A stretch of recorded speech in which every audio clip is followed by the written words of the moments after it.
Уважаемые телезрители, тема сегодняшнего разговора – это новые методики изучения казахского языка. Это одна из актуальных тем, о которой мы часто говорим. И сегодня в студию мы пригласили автора бестселлера, я не побоюсь так сказать, ситуативный казахский, который уже прошло несколько изданий. Канат Тасибеков. Недавно, я знаю, вышел уже второй том ситуативного казахского. Вас хочу поприветствовать. Спасибо. Спасибо. Тасибеков Канат Галимович родился в Акмолинской области в 1959 году. Окончил Алматинский зооветеринарный институт. Кандидат сельскохозяйственных наук. В разные годы работал преподавателем в сельскохозяйственном институте. Сейчас занимается бизнесом в области кормовых добавок. Автор книги по изучению государственного языка «Ситуативный казахский». Прежде чем начать разговор, хочу сказать, что первую книгу я купил в 2012 году. Это было первое издание, 1000 экземпляров. Когда я приобрел эту книгу в книжном магазине, я сразу начал искать автора. На самом деле, очень свежий взгляд и новый подход. Изучение языка не через грамматику, не через правила языка, а именно через ситуацию. Я выпустил книгу в 2012 году, и вы знаете, вот когда книга вышла, и никакой реакции, первое время. Я вот просто жадно по интернету смотрел, вводил ситуативный казахский в строку поиска и смотрел, кто что скажет, какая-то реакция.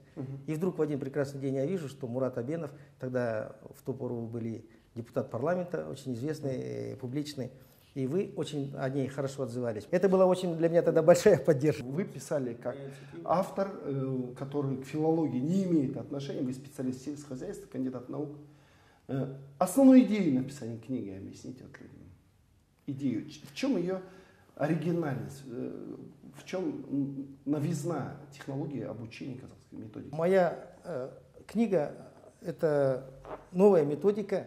Это сейчас признана как новая методика. Я ее просто писал по собственному опыту. Я начал учить язык, и я считаю, что для взрослых людей, для русскоязычных людей, казахстанцев, которые живут в Казахстане, язык надо учить не так, как мы учим, предположим, французский, английский или суахили, или японский, потому что это совсем разные понятия. Я предлагаю просто другой подход к изучению языка для взрослых русскоязычных людей. Взрослых русскоязычных казахстанцев. Да. Ну и не так, как школьников надо учить. Не так, как школьников учить. И, в общем-то, я об этом не раз говорил, мы язык учим не так, как нас учат, в принципе. Вот я не филолог, может быть, как бы говорят, что у дилетантов всегда какой-то свой особый взгляд. Вот у меня может, это хорошо, что вы не филолог. Да, может быть, это хорошо. Вы не пошли пронаторенно. У меня уже, может быть, нет какой-то косности и так далее, но мы не учимся говорить так, как нас учат. Я вот учил французский язык,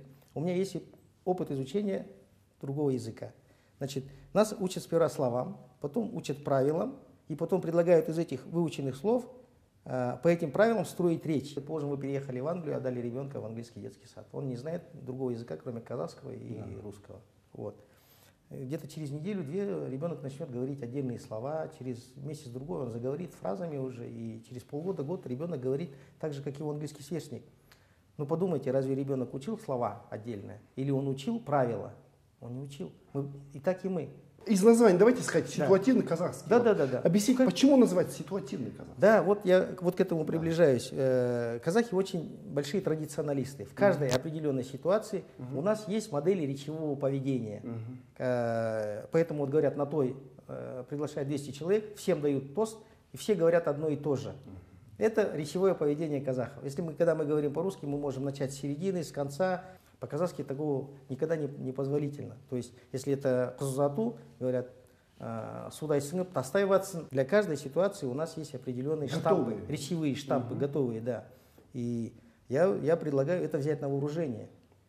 Это взять на вооружение, вот эту особенность нашего языка, его традиционализма. То есть по основным ситуациям, которые... По основным ситуациям. А есть ситуации, в которых нужно говорить только на казахском. Это какие ситуации? Ну, это ситуации вот наши национальные праздники. И вот получается, что ваша книга, ваша методика стала сейчас очень популярной.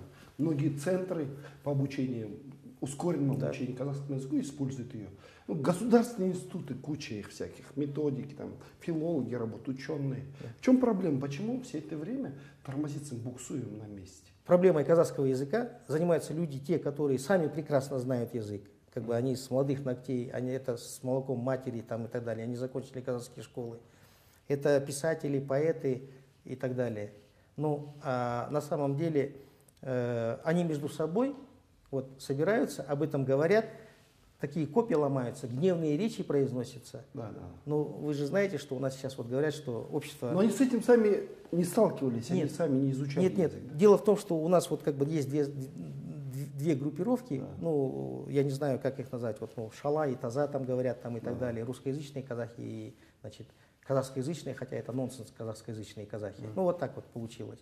И это русскоязычные, они абсолютно ни сном, ни духом не ведают, что там такие баталии проводятся, что там копья ломаются и так далее. Это продолжается уже вот эти вот пресловутые 20 лет.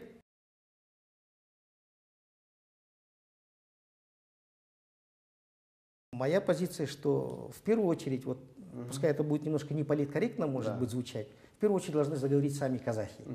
Потому что, предположим, если казах сам не говорит, он скажет, а почему вы не говорите на казахском, на государственном, он скажет, вы сперва сами заговорите, правильно?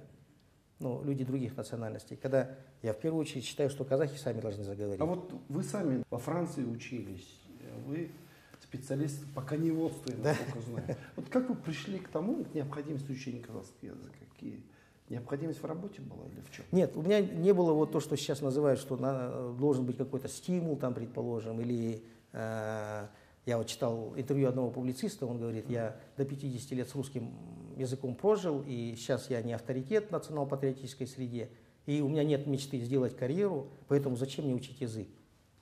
Ну, это нонсенс, но я посчитал, что я должен язык знать, во-первых, для того, чтобы чувствовать себя полнокровным, пусть это немножко пафосно звучит, жить полнокровной жизнью в нашем обществе. Сокровенная моя мысль, я считаю, вот, ну, в общем, должна быть национальная идея. Вот и в поисках ее там ломаются тоже копии и так далее. У государства есть планы до 2025 года к этому прийти, что вот значительная часть изучат. Но да, все-таки достаточно для этого делать? Какие системные проблемы есть, которые надо решать? Да? Ну, в первую очередь, конечно, надо вот, понять саму суть проблемы, что наш язык не надо защищать, его не надо развивать. Ну, надо, конечно, но как бы это не на нашем уровне. Его надо просто изучать. И надо понять, для какого слоя населения, предположим, ну, для школьников, для взрослых и так далее, какой язык.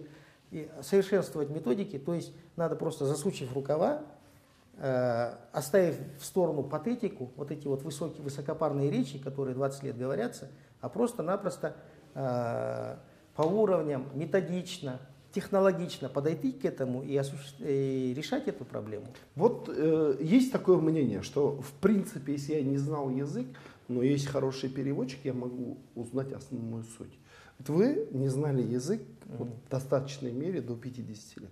После того, как вы изучили язык, какие-то открытия для себя сделали, что вы нового познали в своей культуре, истории страны, может быть, в традициях, в обычаях? Классическое четверостишье Абая, да. В школе, ну, в русском переводе, естественно, я его прочел. «О казахи мои, мой бедный народ, жестким мусом небритым прикрыл ты рот, кровь на левой щеке, жир на правой щеке, где же разум твой не разберет». Вот это я когда прочел, будучи ребенком, вы знаете, на детскую психику, как это тяжело. Ну, это как бы негатив такой. Это негатив был, я думаю, это мой народ, это мои предки, это же дикари, вы меня извините.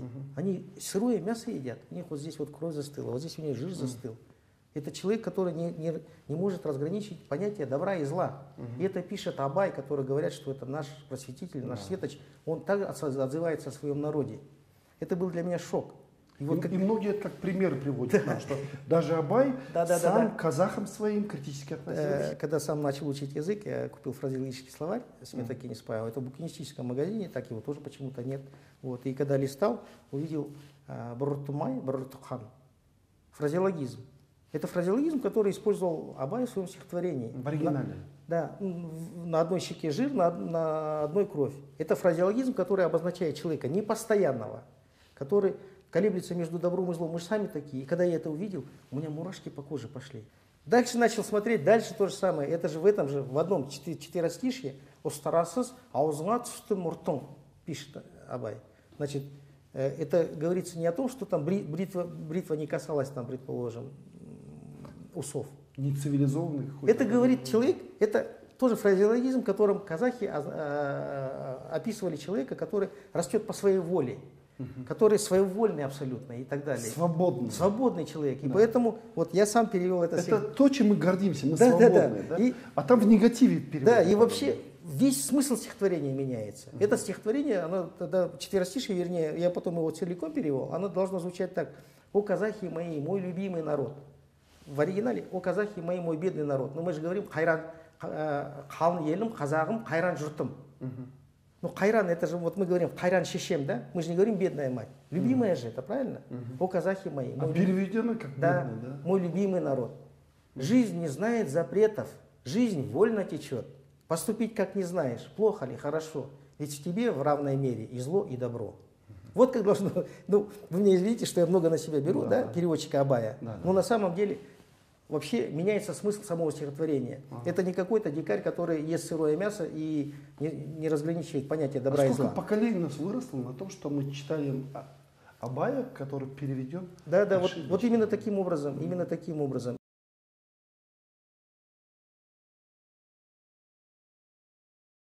Читатели из социальных сетей, в Facebook, где мы с вами часто очень публикуемся, Жағпар Егізбаев задал такой вопрос. Қанат аға, сұрақ: 100 жерден оқулықтар шығарып, миллиардтап ақша жойсақ та, қазақтың өзі сөйлемей, тілі сол жерде қозғалмайды. Тіл иелерін, яғни қазақтардың намысын көтеру үшін не істеген дұрыс? Ну, если для телезрителей переводить, если сами казахи не заговорят на казахском, то, наверное, траты миллиардов, они будут бесполезны. Как вы считаете, что надо сделать, чтобы все-таки вот, людей подвигнуть к изучению казахского языка, особенно в первую очередь самих казахов? Ну, вопрос супер трудный, конечно. Я, в общем-то, над этим много думал, но, в общем-то, я думаю, что вот намысного это ушин, чтобы человек знал язык, он в первую очередь, как бы казах, он должен намыс, вот он должен о своей чести подумать. Если ты казах, он должен знать. Вот. Каким образом это привить? Ну, в первую очередь, вот то, что вот лежит на поверхности, я думаю, это наших русскоязычных братьев, соплеменников наших, такое слово, да? Да. Казахов, которые не владеют казахским языком. Их не надо отталкивать от себя, их не надо унижать. И им не надо говорить «маңқұрт сатқын», это легче всего обвинять. Надо искать пути, каким образом их привлекать. Қазақша алдап, сулап, бауырына басып, сөйтіп үйрету керек. Мысалы, қазақта мынандай сөз бар, өзің білгенің аз, білмейтінге айтуың керек. Это тоже нравственная норма. Мало знать самому, надо помогать тому, кто не знает. Наша ответственность тех, кто знает, учить тех, кто не знает. А не их унижать, не оскорблять. Вот так. То есть это общая ответственность. Это общая ответственность. Это не только ответственность тех, кто не знает язык. Да, поэтому я говорю, что вот те, кто хорошо владеет языком, они должны вот перейти от немножко вот этой позиции обвинения в позицию готовности помочь. Я хочу вас поздравить с изданием уже второй книги. Спасибо. Я уверен, что он также станет бестселлером, как и первая. Без государственной поддержки. Вы сами написали. Не являлись ученым, филологом, вы изучили все эти вопросы и на собственном опыте показали, что если захотеть, то можно. И вы это помогаете правильно сделать. Я думаю, у читателей, особенно тех, кто хочет научиться говорить на казахском, теперь эта возможность будет более осуществить легче, лучше, эффективнее, быстрее. Так что вам спасибо. Спасибо, и всем хочу пожелать успехов в изучении государственного казахского языка. Спасибо, Мурат, за приглашение, за возможность высказаться. Успехов вам.